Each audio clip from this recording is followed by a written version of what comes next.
get this sometimes from non-Muslims as well. They say, why do you have to learn Arabic? If they only but knew the severity of translating a manuscript and getting rid of the original, what that does to the original message, they wouldn't even say anything. They wouldn't even open their mouth, period.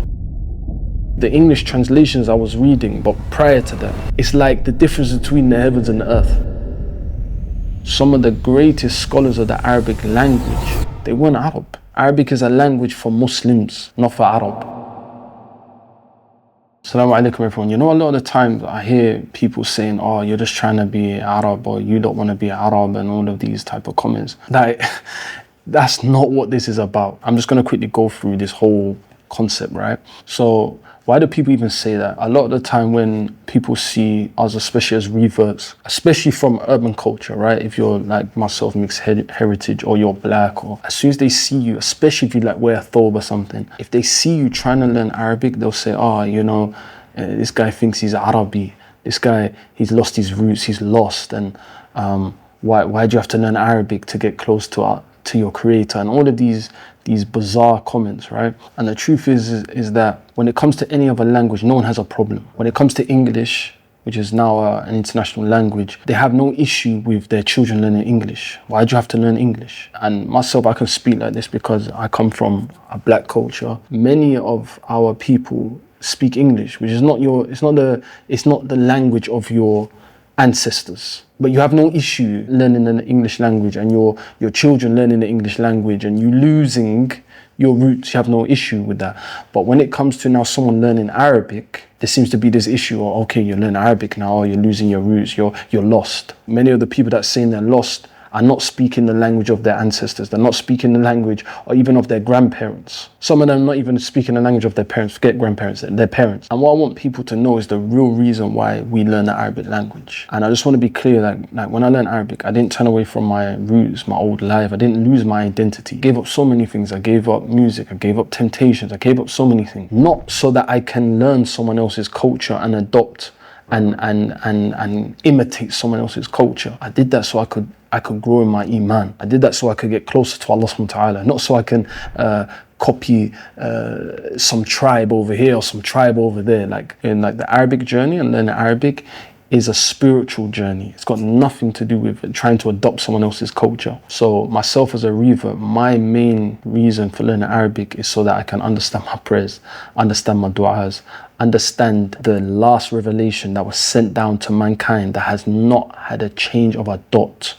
Original manuscript. I wanted to understand that in its original language. The Qur'an being preserved in Arabic as by the permission of Allah helped in keeping the Qur'an free from contradictions, free from being edited, amended, tampered with. And the other manuscripts that have been translated to languages, you can see what those translations did.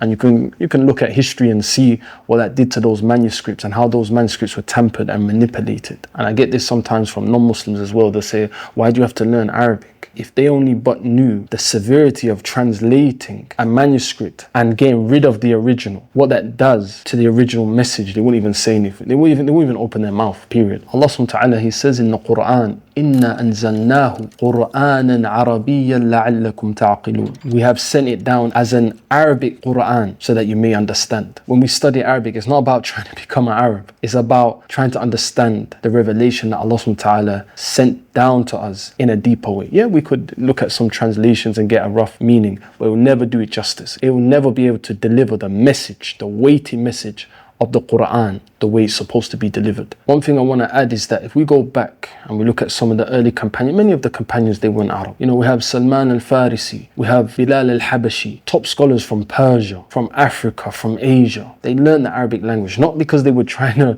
become Arab, but so that they could understand their religion in a deeper way. And I just want to share quickly, when I embarked upon my journey and I started learning the Arabic language, when I first got to the level where I could break down the verses in the Qur'an and understand directly the speech of Allah, I'm telling you, the English translations I was reading, but prior to that, they couldn't, it's like the difference between the heavens and the earth.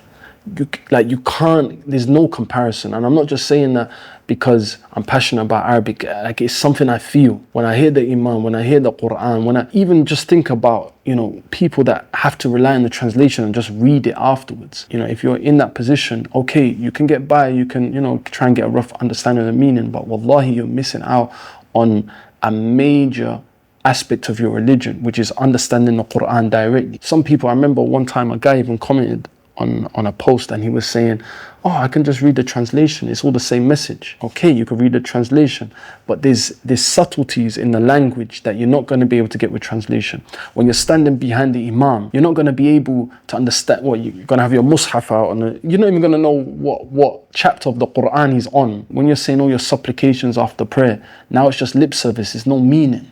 And that's not how we're supposed to be as Muslims. That's not the type of relationship we're supposed to have with the revelation that we say we believe in, and that we say is the last revelation sent down to mankind. That's not how we're supposed, that's not the type of relationship we're supposed to have. If it's non-Muslims saying, oh, you're just trying to be Arab, it's like, okay, whatever. But when we have Muslims in our community using those type of sentences, you're just trying to be Arab, it's actually sad. Like, Arabic should just be a universal language for the Muslims, period. Just like English, unfortunately, now has become a universal language. Wallahi, I've seen people, they live among Arab, and they send their kids to international school to learn English. That's now become their identity. And some of them won't turn around and say, oh, you're just trying to be British, or you're trying to be Irish, or you're trying to be Scottish, or you're trying to be, they don't have that same type of energy. But when it comes to someone trying to learn the Arabic language, oh, you're just trying to be Arab, or you're trying to be Arabi. So may Allah guide those people to, you know, to understanding. May Allah guide those people to the truth, and may Allah guide those people to understand that the Arabic language is for you as a Muslim. It's for the Muslims, not for Arab, it's for Muslims. Some of the greatest scholars of the Arabic language,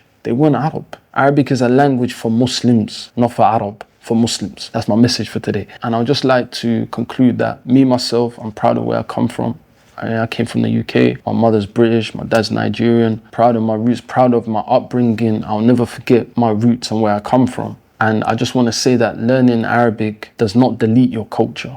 It doesn't delete your culture. It doesn't delete your personality. And if you ever hear anyone saying these type of comments, just ignore them, because this is just straight up ignorance. The Arabic language was gifted to this ummah for all Muslims, irrespective of where they come from. And anyone who's actually trying to learn the Arabic language and wants to learn the Arabic language and wants our help, then click the link in the description. You can see our Arabic proficiency program. With that said, see you in the next video, inshallah.